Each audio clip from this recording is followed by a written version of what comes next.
Welcome to all of you. काही प्रामुख्याने काही गोष्टी तुम्हाला या ठिकाणी लक्षात घ्यायच्या आहेत की विद्यापीठाचे टाईमटेबल्स यायला सुरुवात झालेली आहे. म्हणजे प्रॅक्टिकलचे टाईमटेबल्स आलेले आहेत आणि बॅकचे जे विद्यार्थी आहेत त्यांचेसुद्धा टाईमटेबल्स आलेले आहेत.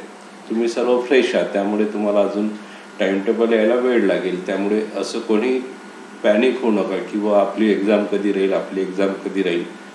एखाद्या महिन्यानंतर तुमची एक्झाम राहू शकेल किंवा 2 महिन्यानंतर. कारण एप्रिलमध्ये जो शेड्यूल आहे तो पूर्णतः जे सेमिस्टर आतापर्यंत सुरू व्हायचे होते म्हणजे तुमचं एप्रिलच्या नंतरच राहील. बॅकचे जे पेपर होते त्यांचं शेड्यूल दिलेलं आहे त्यांनी 7 ते 12 मार्च एप्रिलपर्यंत, आणि प्रॅक्टिकलचं जे शेड्यूल दिलेलं आहे ते जवळपास 15 ते 22पर्यंत. म्हणजे हा एप्रिल महिना जो आहे तो एप्रिल महिना प्रामुख्याने तुमची एक्झाम नाही राहणार, पण पुढच्या महिन्यात तुमची एक्झाम राहू शकतं. आणि एक्झामचा जो पॅटर्न दिलेला आहे तो प्रामुख्याने काय दिलेला आहे की तुम्हाला सर्वांना त्या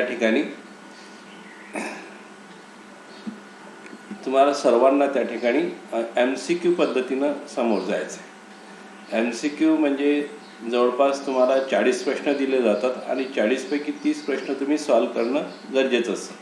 म्हणजे ऑब्जेक्टिव्ह टाईपचे जे प्रश्न असतात आपल्या पेपरमध्ये, जे ऑब्जेक्टिव्ह टाईपचे प्रश्न असतात ते सर्व प्रश्न MCQ फॉर्मॅटमध्ये, आणि त्याच्यासाठी गुगल फॉर्म हा यूज केला जातो.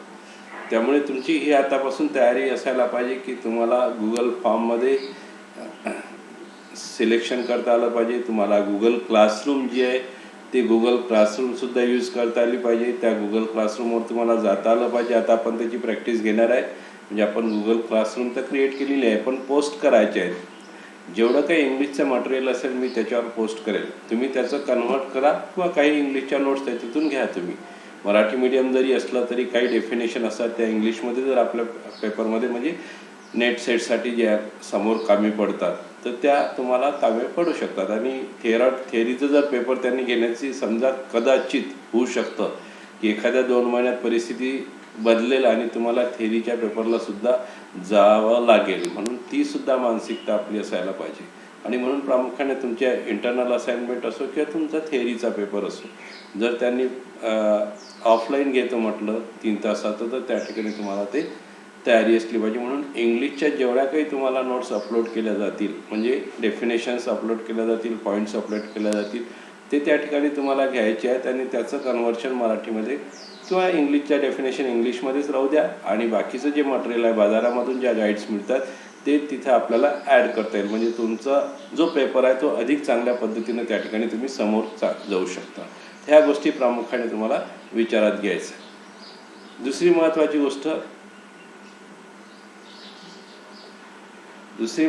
गोष्ट की जेवढ्या काही टेस्ट होतील, जसं 1 युनिट आतापर्यंत आपलं झालेलं आहे त्या युनिटवर पुढच्या हप्त्यामध्ये आपण 10 मार्काची टेस्ट घेणार आहे. 10 MCQ तयार करणार आहेत आणि ते तुम्हाला दिले जातील.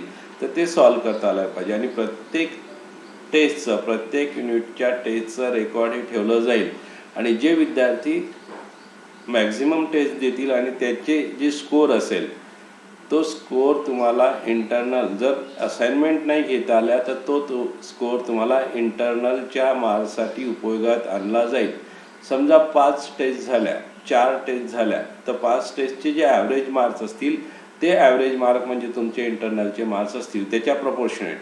समजा 10 मार्काची टेस्ट असते तर आपण 10ला 20 मार्क देतो. मग 20 मार्काच्या टेस्टमध्ये कुठं तुम्हाला 15 मिळाले, कुठं तुम्हाला 18 मिळाले, कुठे 19 मिळाले, तर त्याचा ॲव्हरेज काढला जाईल. आणि ॲव्हरेज जे पर्सेंटेज असेल ते तुमचं काय राहील, तुमचे इंटरनल्स मार्क्स राहतील. त्यामुळे ही गोष्ट स्पष्टपणे लक्षात द्यायची की प्रत्येक टेस्ट ही गरजेची असेल. प्रत्येक युनिट नंतर घेण्यात येणारी टेस्ट ही आवश्यक असेल आणि त्या प्रपोर्शनेट तुम्हाला ते रेकॉर्ड तयार ठेवून तुमचे इंटरनलचे मार्क्स जातील. त्यामुळे अतिशय काळजीपूर्वक तुम्हाला ह्यासुद्धा गोष्टी करायच्या आहेत. जरी तुम्ही ऑनलाईन आहे काही ऑफलाईन आहेत, कारण 19 ते 20 पोरं फक्त आज तर नुसतं 8च मुलं जॉईन झालेले आहेत. काही कारणं असतील तर त्या वेगवेगळ्या कारणाचं आता दूर सारा. त्यामुळे सर्वांपर्यंत हा मेसेज तुम्ही पोचवायचं काम करा.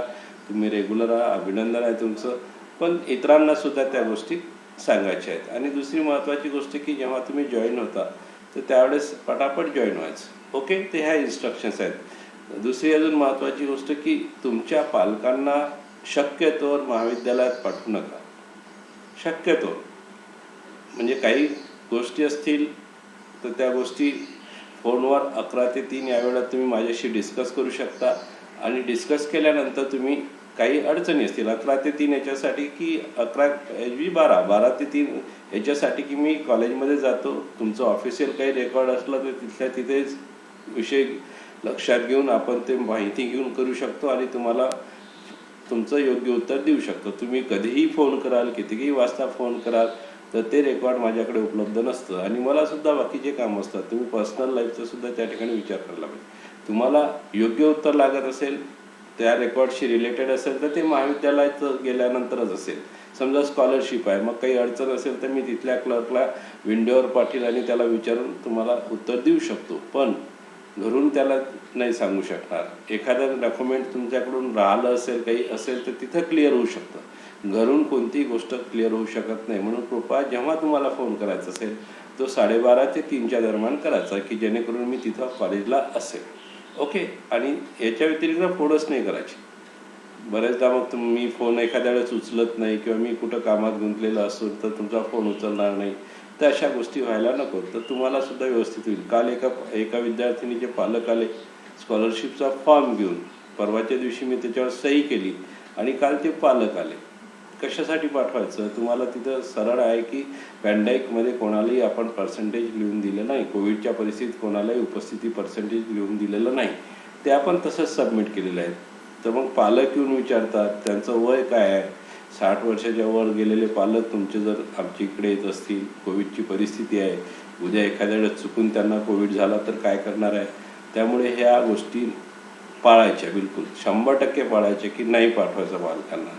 काय असतील बोलणे मी तुम्हाला रागावेलच, फक्त एखाद्या वेळेस रागावेल, प्रत्येक वेळेस थोडं रागावणार आहे. मग त्याच्यातून मार्ग निघतात. पण पालक आल्यानंतर विनाकारण त्यांना त्रास नको. आणि हे सुद्धा भावना होतं की अरे आपण गेल्याशिवाय काम होणार नाही. तर प्रत्येकानं स्वतःचं काम स्वतःच करायचं आहे.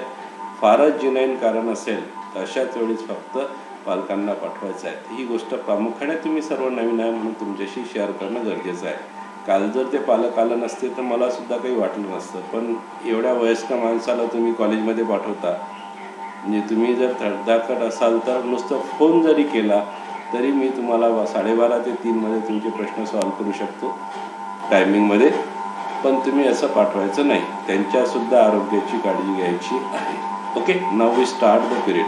आजचा जो पिरियड आहे प्रामुख्याने तो आपल्याला promotion of the services, promotion and distribution of the services हा पार्ट आपल्याला सेकंड युनिटमधला थर्ड पार्ट आहे. म्हणजे ज्या सेवा आपण सेवा म्हटलेल्या आहेत, म्हणजे जेव्हा आपण विचार करतो की प्रमोशन ऑफ द सर्व्हिसेसचा जेव्हा आपण विचार करतो की ज्या सेवा आहेत ह्या सेवा आपल्याला काय करायच्या आहेत, लोकांपर्यंत पोचायच्या आहेत. म्हणजे आपण जे 7 P's आहेत त्या 7 P's मधले 4 जे बेसिक आहेत, प्रॉडक्ट, प्राईस, प्रमोशन आणि प्लेस. कोणकोणते? Product, price, promotion and place. Place means distribution. म्हणजे एखादी सर्व्हिस आपण कशा पद्धतीने डिझाईन करतो प्रॉडक्टमधील, त्यानंतर ते डिझाईन केलेल्या प्रॉडक्टचं प्राईस काय, किंमत काय राहील हे आपण ठरवतो. म्हणजे प्राइसिंग मिक्स ज्याला आपण म्हणतो, मिश्र ज्याला म्हणतो, किंमत मिश्र, त्यामध्ये आपण हे ठरवतो की बा आपल्या वस्तूची किंमत काय राहील. मागच्या पिरियडला आपण हे सर्व पाहिलेलं आहे की वस्तूची किंमत निर्धारित करताना वेगवेगळे घटक त्यावर प्रामुख्याने परिणाम करत असतात. हे सर्व घटक जेव्हा आपण विचारात करतो, हे सर्व घटक जेव्हा आपण विचारात घेतो त्यावेळेस एक बाब स्पष्टपणे लक्षात घ्यायची आहे की हे घटक जे आहेत हे घटक त्या प्राइसेसवर आपण प्रामुख्याने परिणाम करणाऱ्या घटकांचा विचार करतो. की स्पर्धकांचा विचार करतो, आपल्या उत्पादन खर्चाचा विचार करतो, आपण कोणत्या पद्धतीची प्राइसिंग स्ट्रॅटेजी आपण अप्लाय करायची आहे, ह्या सर्व गोष्टी आपण प्राइसिंगमध्ये पाहतो. किंमत ठरवताना, त्या सेवेची किंमत ठरवताना ह्या गोष्टी आपल्याला विचारात घ्याव्या लागतात. आता इथं जे आपल्याला विचारात घ्यायचं आहे, हे प्रामुख्याने प्रमोशन ऑफ द सर्व्हिसेस. म्हणजे आपल्या ज्या सेवा आहेत त्या लोकांपर्यंत पोहोचले. ज्याला प्रवर्तन असं म्हटलं जातं, ज्याला जाहिरात असं म्हटलं जातं. म्हणजे माझी सेवा जी आहे ती लोकांपर्यंत पोहोचणं हे अत्यंत आवश्यक असतं. लक्षात घ्या की तुम्ही कितीकही चांगले आहात, साधी गोष्ट आहे, तर हे लोकांपर्यंत पोहोचणं गरजेचं असतं. आपण काही अमिताभ बच्चन नाही की सारेच लोक आपल्याला ओळखतील. कदाचित एखादा अमिताभ बच्चनला सुद्धा ओळखणार नाही, मग त्याला प्रमोट करावं लागतं. म्हणजे एखादा प्रमोशन, एखादा प्रमोशन म्हणजे इथं बढती नाही, तर या ठिकाणी काय, लोकांपर्यंत पोहोचणे, जाहिरात, प्रवर्तन. म्हणजे मला लोकांपर्यंत पोहोचायचं, मी काय आहे हे लोकांपर्यंत पोहोचायचं आहे, त्याला प्रमोशन असं म्हटलं. तुमची सेवा म्हणजे आता इथं आपण सर्व्हिसेसचा विचार केलेला आहे, सेवांचा विचार केलेला आहे. प्रमोशन ऑफ द सर्व्हिसेस म्हणजे की तुमची सेवा लोकांपर्यंत पोचायचं आहे. मग पोचायचं आहे म्हणजे काय, सेवा उत्पादनातून आपण प्रॉडक्ट डिझाईन केलं आपल्या सेवेचं, त्याची किंमत निश्चित केली आणि ही कितीकही चांगल्या पद्धतीनं आपण तयार केलं असेल, पण ते जर ग्राहकांपर्यंत पोचत नसेल तर आपला जी काही उत्पादन आहे, आपल्या सेवेची जी काही निर्मिती आहे ती आपल्यापर्यंतच राहील. आणि म्हणून गरजेचं असते की हे सर्व कोणापर्यंत पोचलं पाहिजे, लोकांपर्यंत, ग्राहकांपर्यंत पोचलं पाहिजे. आणि ते पोचण्यासाठी प्रामुख्याने जे लागतं त्याला प्रमोशन असं म्हटलं जातं, त्याला प्रवर्तन असं म्हटलं जातं, त्याला जाहिरात असं म्हटलं पाहिजे. म्हणजे लोकांना आपल्याकडे वळतं करून घ्यायचं आहे, मला लोकांना माझ्याकडे वळतं करून घ्यायचं आहे, माझ्या सेवा काय. मग या ठिकाणी काय राहतं की आपण लोकांना आपल्या बाजूनं तयार करतो, की आपली सेवा खरेदी करण्यासाठी त्यांना प्रवृत्त करतो. हे प्रवृत्त करणं म्हणजे प्रमोशन. म्हणजे एखादी गोष्ट कशा पद्धतीने आपल्याला मांडायची आहे, जसं आपण एक गोष्ट प्रत्येकाने लक्षात द्यायची, being a student of the commerce, म्हणजे आपल्याला उद्या जर एखादा बिझनेस करायचा असेल किंवा आपल्याला एखादा मॅनेजर म्हणून काम करायचं असेल, तर तुम्हाला ही गोष्ट पक्की डोक्यात ठेवावी लागेल की we need to go to the customer. आपल्याला त्या ठिकाणी ग्राहकांपर्यंत पोहोचावंच लागतं. आणि ग्राहकांपर्यंत पोहोचवणं, ग्राहकांशी संवाद साधणं, ज्याला कम्युनिकेशन आपण म्हणतो, म्हणजे कम्युनिकेशन हे व्हायलाच पाहिजे. आपल्याकडे काय आहे हे लोकांपर्यंत पोहोचायलाच पाहिजे. संवाद साधणं अत्यंत महत्त्वाचं असतं. आणि हे संवाद साधणं म्हणजे प्रमोशन. प्रवर्तन कशाला म्हटलं जातं की माझ्याकडे जे आहे हे माझ्याकडे असणारी बाब तुमच्याकडे पोचवणं. मग आता सर्व्हिसेसमध्ये काय आहे की सर्व्हिसेस ह्या त्याच्या वैशिष्ट्य असल्यामुळे जी वेगवेगळी वैशिष्ट्य सर्व्हिसेसची आपण पाहतो की सर्व्हिसेसच्या अमूर्त आहेत, सर्व्हिसेस ह्या प्रामुख्याने अदृश्य स्वरूपाच्या राहतात. सर्व्हिसेस ह्या व्यक्तिपरत्वे म्हणजे सेवा देणाऱ्या प्रत्येकाच्या व्यक्तिपरत्वे ती बदलत जाते. सेवेचं मालकी हक्क जो असतो तो ज्याला हस्तांतरित होते त्याच्याकडे तो जातो.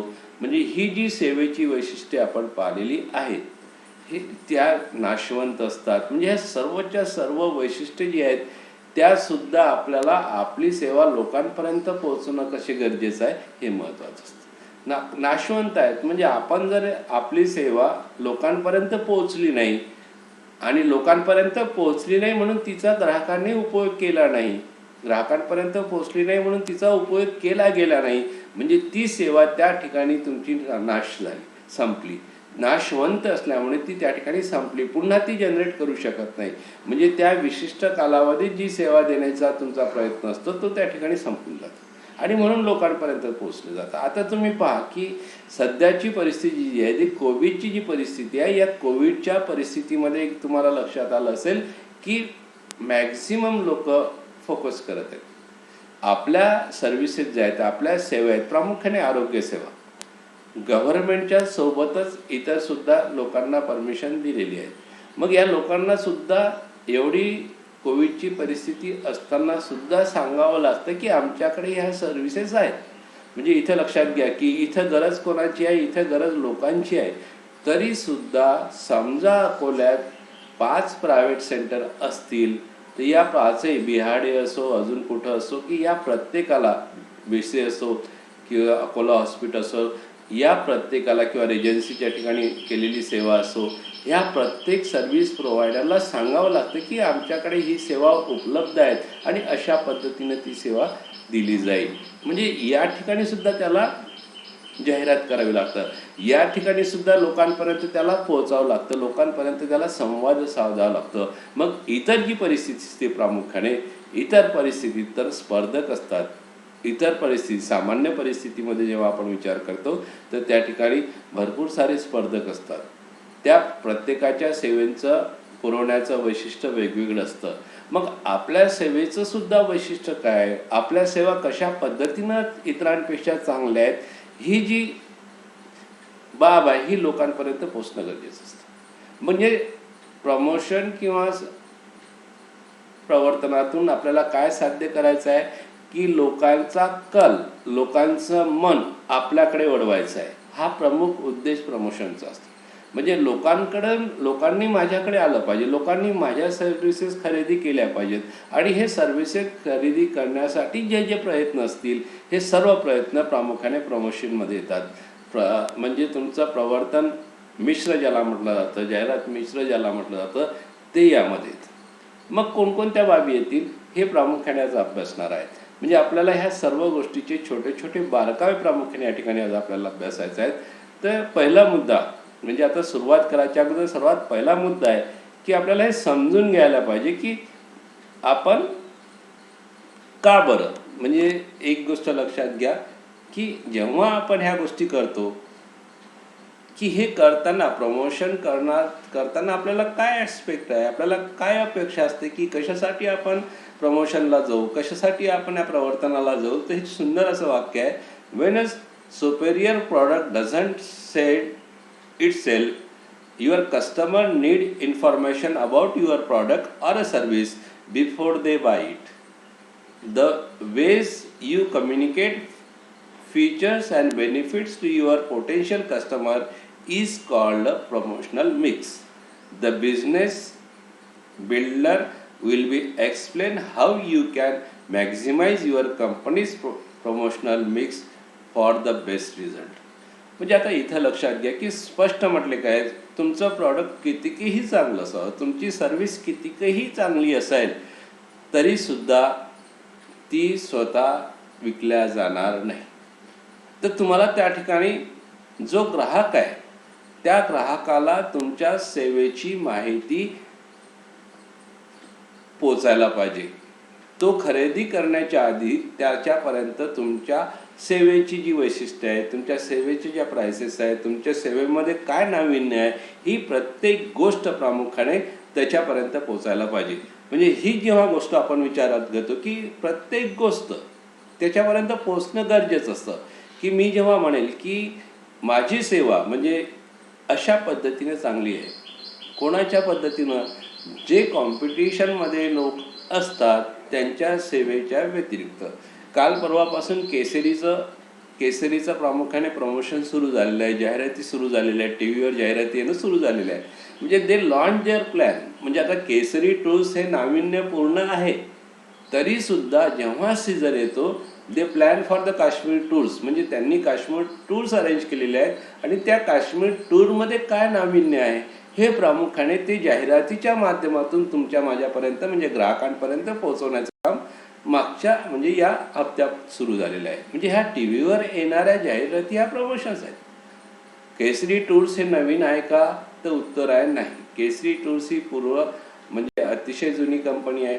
त्याचे काय प्लॅन्स असतील तर मग ग्राहक त्यांना फोन करून विचारतो का, विचारातही असतील ज्यांना जायचं आहे, पण तरीसुद्धा ते आपल्या प्लॅनचं प्रमोशन जाहिरातीच्या माध्यमातून करत आहेत की हे प्लॅन काश्मीरसाठी अरेंज केलेले आहेत. काश्मीरचा सीझन आता लगेच सुरू होणार आहे आणि आमच्या ह्या जाहिराती आहे, हे प्लॅन्स आहेत.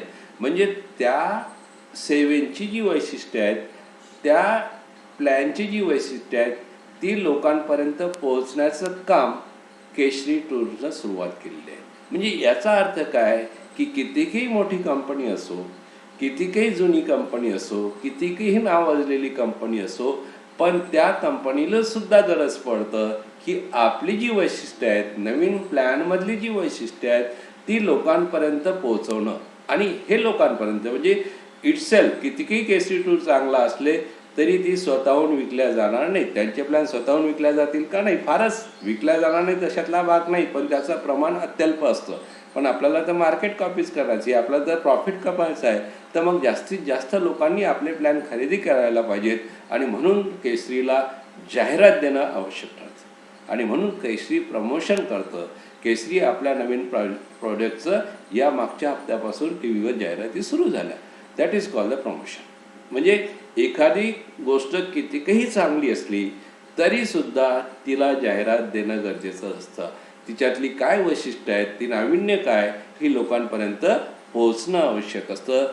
त्यांनी संबंधित खरेदी करण्याच्या, सेवा खरेदी करण्याच्या पूर्वी. म्हणजे आपलं प्रमोशन कधी जाईल, म्हणजे आता जेव्हा त्यांचे टूर्स असतील, मार्चमध्येच काही सीझन सुरू होत नाही, अजून त्याला 2 महिने टाईम असेल, तर हा सीझन सुरू होण्याच्या आधीच त्यांनी कशाला सुरुवात केलेली आहे, प्रमोशनला, प्रवर्तनाला सुरुवात केलेली आहे, जाहिरातीला सुरुवात केली आहे की हे घेऊन येत आहे मी. म्हणजे त्यांनी सेवा खरेदी करण्याच्या आधीच. म्हणजे आता तर मेडिकलमध्ये तर एवढी कॉम्पिटिशन वाढलेली आहे की तुमचे जे काही शुगर्स असतील, तुमच्या जे काही बॉडी फिटनेस असेल, माधवबागची जाहिरात जर तुम्ही पाहिली नागपूरजवळच्या, अतिशय छोटंसं असं असणारं सुरुवातीच्या काळात, आज एवढ्या मोठ्या प्रमाणात प्रमोशन सुरू असतं, एवढ्या मोठ्या प्रमाणात जाहिरात सुरू असतात की आपण विचारही करू शकत नाही. म्हणजे ज्या काही तुम्हाला सर्व्हिसेस द्यायच्या असतील त्या मेडिकल सर्व्हिसेस तर अशा असतात की जे लोकांना गरजेचं आहे, पण तरीसुद्धा या लोकांनासुद्धा प्रमोशन करण्याचं, जाहिरात करण्याची गरज पडत आहे. का? कॉम्पिटिशन तशी आहे, स्पर्धा तशी आहे, स्पर्धक बाजारपेठेमध्ये बदलत आहेत आणि लोकांना या मीडियाच्या जगात प्रत्येक नवीन गोष्ट त्यांच्यापर्यंत सहज पोचते. आणि मग आपण कमी पडू नये म्हणून प्रमोशन हे आवश्यक असतात. म्हणजे आता इथं छान असं म्हटलेलं आहे, तुम्ही जर विचारात घेतला की यामधलं सेकंड जी लाईन विचारात घेतली की the ways you communicate features and benefits to your potential customer is called the promotional mix. म्हणजे प्रमोशनल मिक्स कशाला म्हटलं जाईल, प्रवर्तन मिश्र कशाला म्हटलं जाईल, मिश्र म्हणजे कॉम्बिनेशन. प्रमोशन कशाला म्हटलं जाईल तर की तुमची जी वैशिष्ट्ये आहेत, तुमच्या सेवांची जी वैशिष्ट्ये आहेत, त्याचे जे फायदे आहेत ते तुमच्या सक्षम ग्राहकांपर्यंत, जे ग्राहक तुमचे आहेत, जे पोटेन्शियल आहे, ज्यापर्यंत तुम्ही पोचणं गरजेचं असतं, या ग्राहकांपर्यंत हे जाणं, म्हणजे त्यांच्याशी या बाबतीत संवाद साधणं, त्यांच्याशी कम्युनिकेट होणं, याला प्रमोशनल मिक्स असं म्हटलं झालं. याला जाहिरात मिश्र असं म्हटलं जातं, याला प्रवर्तन मिश्र असं म्हटलं जातं.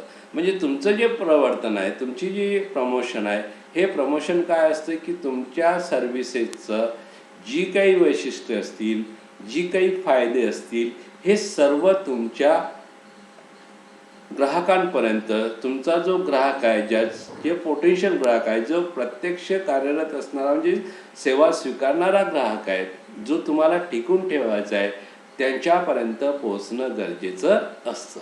आणि म्हणून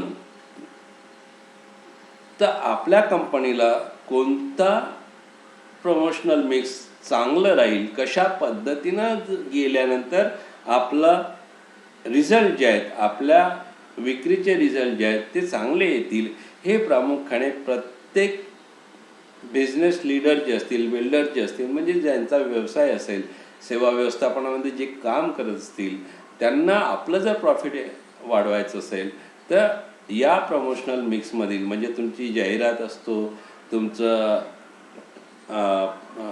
पर्सनल मार्केटिंग असतं, ह्या सर्व गोष्टी ज्या आता समोर पाहणार आहोत आपण, तुमचं प्रामुख्याने बाय 1 गेट 2, म्हणजे तुमचे ॲडिशनल तुम्ही काही सर्व्हिसेस देता का, त्याला काही डिस्काउंट देता का, ह्या सर्व गोष्टी प्रमोशनल मिक्समध्ये असतात.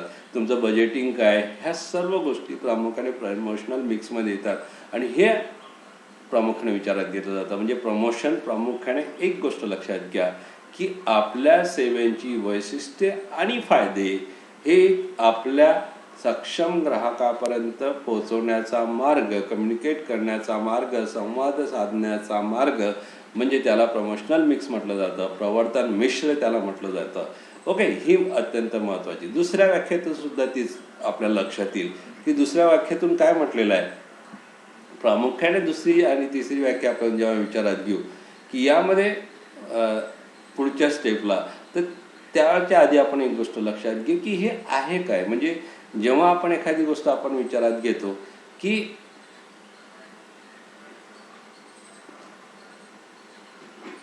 हे सुरू करणं, म्हणजे आता प्रमोशनलचे मिक्स तुमच्या लक्षात आलं असेल की प्रवर्तन मिश्र कशाला म्हटलं जातात, की जिथं आपण आपल्या सेवेचं वैशिष्ट्य आणि फायदे लोकांपर्यंत, आपल्या ग्राहकांपर्यंत पोहोचवतो. मग आता आपण जेव्हा एखादी गोष्ट करत असतो तर आपल्याला काय असते, what should know before getting started. म्हणजे आपल्याला प्रमोशन मिश्रचा स्वीकार करायचा आहे तर आपण आधी काय केलं पाहिजे, तर आपल्याला प्रामुख्याने आपल्याला विशिष्ट स्ट्रॅटेजी आपल्याला अवलंबावं लागतं. मग काय म्हटलं आहे, when you promote your business you are engaging in the persuasive communication. You want to convince other to buy from you. You must select a right promotional strategies to. म्हणजे आता जेव्हा आपल्याला हे करायचं आहे, प्रमोशनल मिक्सला जायचं आहे, तर आपल्याला काय करावं लागेल की कोणतं कम्युनिकेशन की जे लोकांचं मन वळवेल. आपल्याला कशात विचार करायचा आहे की आपण अशा पद्धतीनं लोकांशी संवाद साधायचा आहे, अशा पद्धतीनं लोकांपर्यंत पोहोचायचं आहे की ज्या माध्यमातून आपण त्यांचं मन आपल्याकडे वळवू शकू, त्यांचा कल जो असतो तो आपल्याकडे करू शकतो. म्हणजे त्यांना आपण कन्व्हिन्स करू शकतो, त्यांना आपण समजावून सांगू शकू की ह्या गोष्टी तुम्ही आमच्याकडून खरेदी करा.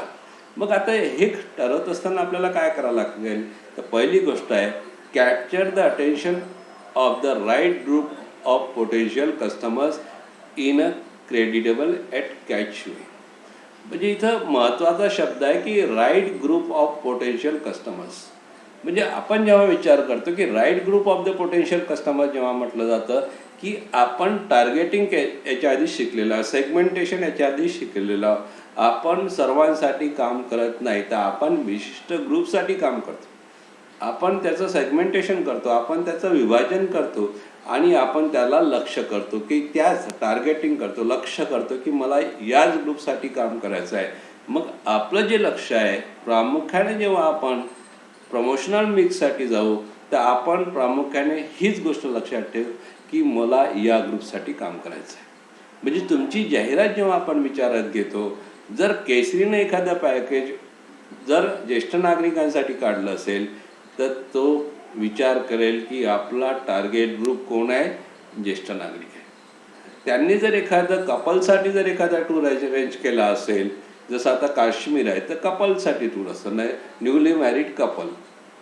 म्हणजे आपल्याकडे एक पद्धत आहे की दिवाळीनंतर मार्चनंतर लग्न सुरू होतात, नंतरचे जे कपल बाहेर फिरायला जातात तर हे जस्ट मॅरिड कपलसाठी सुद्धा ते त्यांचे प्लॅन तयार करू शकतात.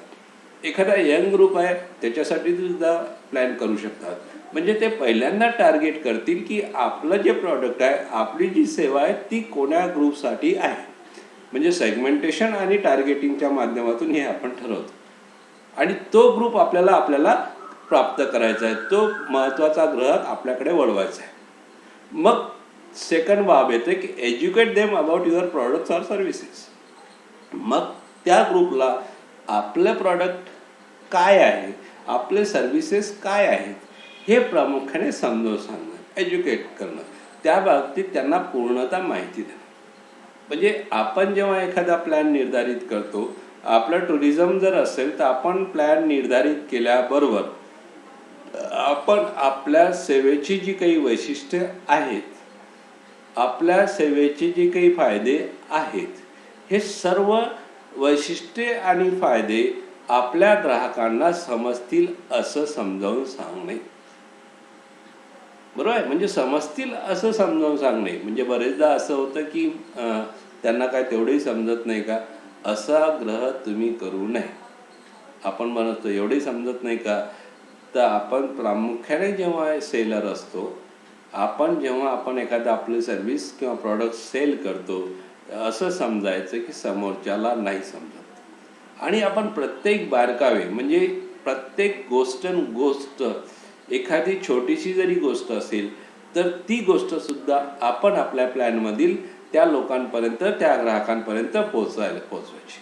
म्हणजे इव्हन असेही होते बरेचदा की मग आता प्राईस आपण दिलेली आहे की आपला प्लॅन एवढ्याचा राहील, टूरचा पॅकेज 1 लाख राहील. मग टूरचं 1 लाख पॅकेज असताना अजून काय इन्सेंटिव्ह देणारा, अजून काय त्यांना देणारा? तर मग त्या ठिकाणच्या ज्या सर्व्हिसेस असतील, समजा लोकल सर्व्हिसेस असतील, जनरली काय राहतं की काही टुरिझम इंडस्ट्री त्या ठिकाणापर्यंत पोहोचून देतात आणि मग तुम्हाला जे काही करायचं असेल, तिथे फिरायचं असेल तर त्याचा खर्च प्रामुख्याने ग्राहकांवर टाकतो. पण आपण जर असं केलं असेल की तिथली फिरण्याची व्यवस्था सुद्धा आपली कंपनी प्रोव्हाइड करेल. Simple way, we go for the new one. म्हणजे आता इथं समजा आपण म्हटलं की तुमचा पूर्णच्या पूर्ण 20चा ग्रुप असेल तर त्यांची एकत्र फिरण्याची व्यवस्था केली जाईल. मग अशी एखादी कंपनी असू शकते, सर्व्हिस प्रोव्हायडर असू शकतो, सेवा पुरवणारा असू शकतो, तो म्हणेल की okay we go for the family. मग त्यांना काय करावं लागेल, जस्ट समजा 4 जणांची फॅमिली असेल तर they need to buy a car. म्हणजे त्यांना हायर करावं लागेल कार, आणि ही जी भाड्यानं तत्वावर त्यांनी घेतलेली जी काही कार असेल ती त्यांना प्रोव्हाइड करावं लागेल. म्हणजे ग्रुपनं फिरणं किंवा इंडिव्हिज्युअली फिरणं ही जी आपण या ठिकाणी वैशिष्ट्ये आपल्या सेवांमध्ये टाकत आहोत, आपण जर ही वैशिष्ट्ये त्यांच्यापर्यंत पोहोचवली आणि त्यांना थोडेसे वेगवेगळे प्राइसेस जरी दिले तरी ही गोष्ट त्यांना एज्युकेट करेल. ही गोष्ट त्यांना समजेल की अरे ग्रुपमध्ये गेलं तर आपल्याला थोडेसे कमी पैसे पडतात आणि इंडिव्हिज्युअल गेलं तर थोडे जास्त पडतात. मग का नाही इंडिव्हिज्युअल जायचं, असा सुद्धा काही कस्टमर विचार करू शकतील. म्हणजे ह्या छोट्या छोट्या गोष्टी असतात, बारकावे असतात.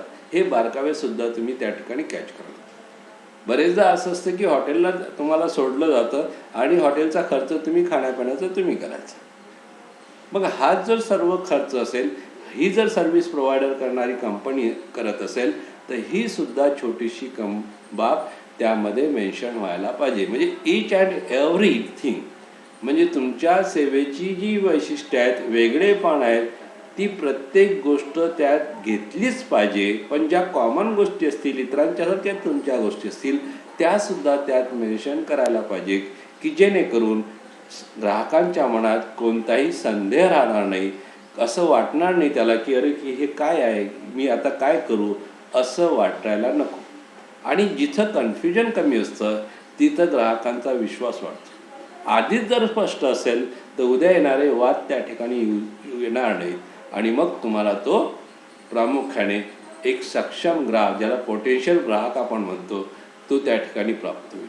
आणि त्याच्यासाठी तुम्हाला तोच ग्राहक तुम्हाला भविष्यातसुद्धा जोडेल. आणि म्हणून तुम्हाला प्रत्येक वेळेस त्याला तुमच्या सर्व्हिसेसच्या काय वैशिष्ट्ये आहेत यासंबंधी त्याला एज्युकेट करणं गरजेचं असतं, त्याला समजावून सांगणं गरजेचं असतं. आणि last, influence them to buy from you. आणि तुम्हाला त्याला प्रवृत्त करायचं आहे की तुमच्याचकडून त्याला खरेदी करायला पाहिजे, तुमच्याचकडून त्या ठिकाणी त्यांनी ती सेवा घ्यायला पाहिजे. म्हणजे ह्या 3 गोष्टी प्रामुख्याने प्रमोशनल स्ट्रॅटेजी, म्हणजे आपल्याला एखादी गोष्ट ग्राहकांना द्यायची आहे तर ही 3 गोष्टी आपल्याला विचारात घ्यायला लागतील. त्यांना तयारच करायला पाहिजे की तुम्ही माझ्याकडूनच खरेदी करा. अशा पद्धतीचं मन त्याचं वळवलं गेलं पाहिजे.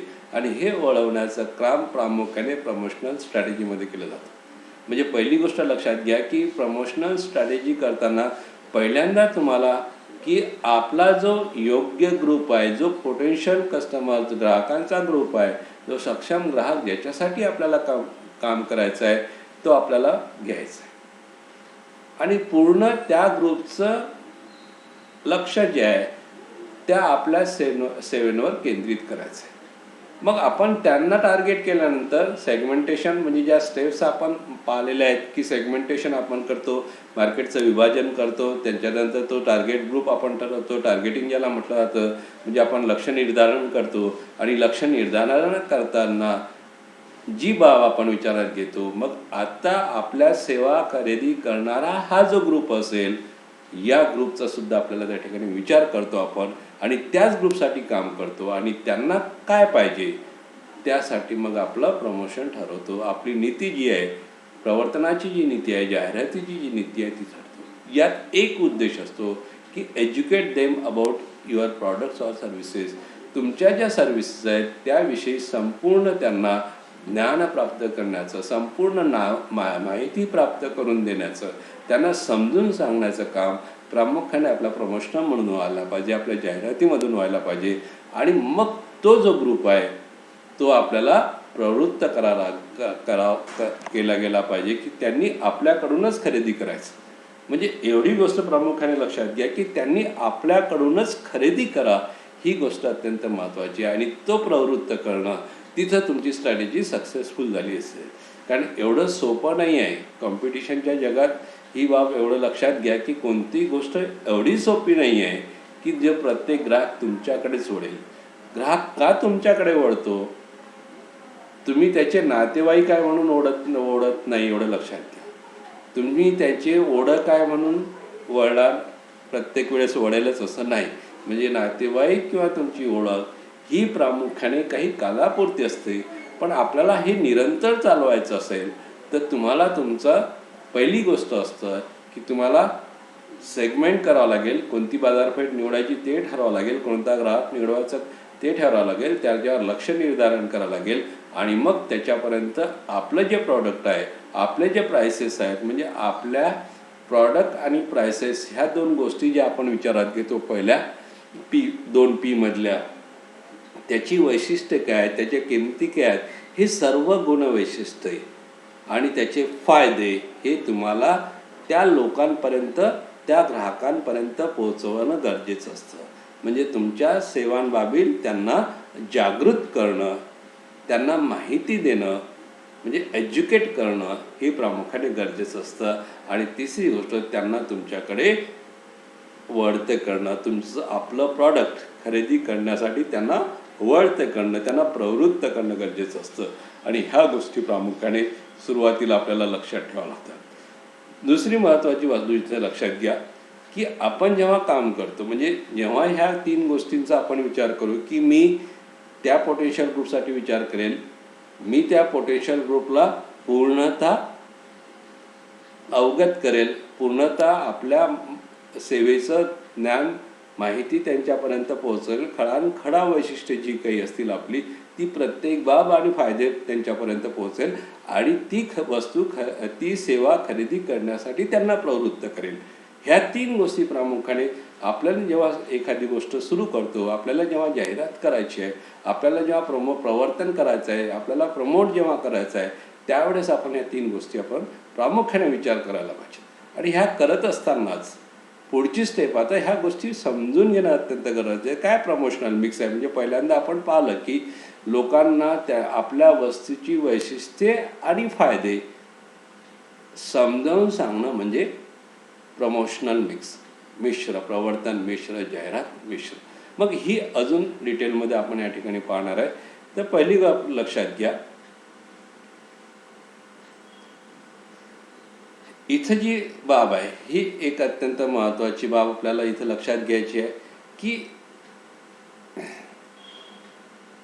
Communication process will success. म्हणजे हा जो संवाद साधण्याचा भाग आहे. म्हणजे आता ह्या तिन्ही गोष्टी कधी घडतील? ज्या वेळेस आपण ग्राहकांसमोर संवाद संवाद साधणं म्हणजे बोलणंच नाही, त्यांच्यापर्यंत पोहोचणं, त्यांना आपल्या सेवेची गुणवैशिष्ट्ये समजावून सांगणं, that is called the communication. मग ही प्रोसेस कधी चांगली होईल? तर you deliver a clear and compelling message, you choose the most appropriate promotion method. म्हणजे ही गोष्ट लक्षात घ्या की जेव्हा तुम्ही अगदी स्पष्टपणे तुमच्या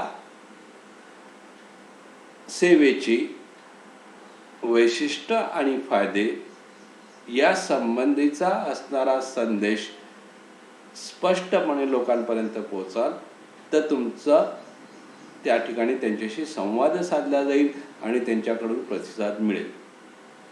आणि दुसरी महत्त्वाची गोष्ट असते, जेवढा तुमचा मेसेज, जेवढा तुमचा संदेश, जेवढी तुमची जाहिरात किंवा जेवढा तुमचा हा लोकांशी संवाद साधणं हे जेवढं क्लिअर असेल तेवढं ते इफेक्टिव्ह असतं. म्हणजे एखादी गोष्ट आधीच स्पष्ट असेल तर त्यातून नाराजी येणार नाही, पण ती जर मोघम असेल तर नाराजी येऊ शकते. आणि म्हणून अगदी स्पष्ट, अगदी प्लेन, कोणत्याही स्वरूपाची त्यात असं नको, डुप्लिकेट नको, किंवा त्याच्यात असं संदिग्धता नको, की जेणेकरून त्यांना असं समजणार नाही की नेमकं याला काय म्हणायचं आहे. कारण तो काय म्हणायच्या आत दुसरा कोणीतरी कॉम्प्युटर असतो आणि तो तुमचा ग्राहक घेऊन चालला जाईल. आणि म्हणून हे क्लिअर असायला पाहिजे की बिलकुल की हे असं आहे. आणि त्याच वेळेस तुम्ही सक्सेसफुल म्हणजे अगदी चांगल्या पद्धतीनं ग्राहकांसोबत संवाद साधू शकता, कम्युनिकेट करू शकता आणि तो प्रतिसाद अतिशय चांगला असतो. आणि दुसरे असतं की प्रमोशनल मेथड. म्हणजे आता प्रमोशन जाहिरातीचं माध्यम एकच असतं का?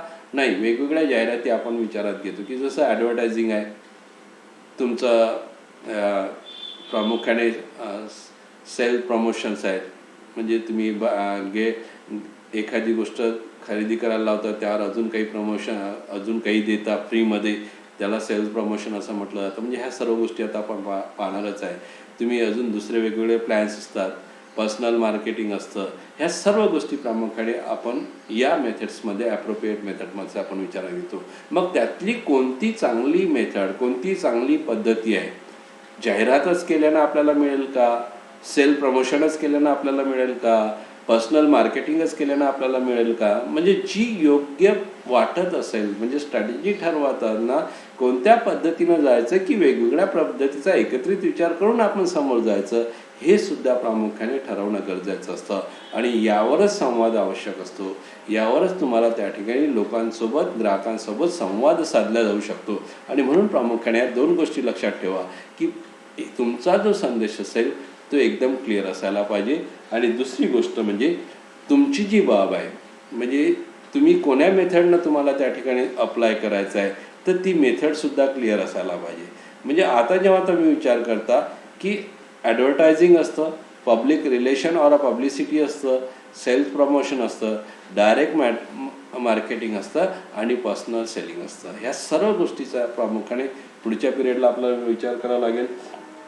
विचार करूया. आज एवढं लक्षात ठेवायचं आहे की प्रमोशन म्हणजे लोकांपर्यंत पोच.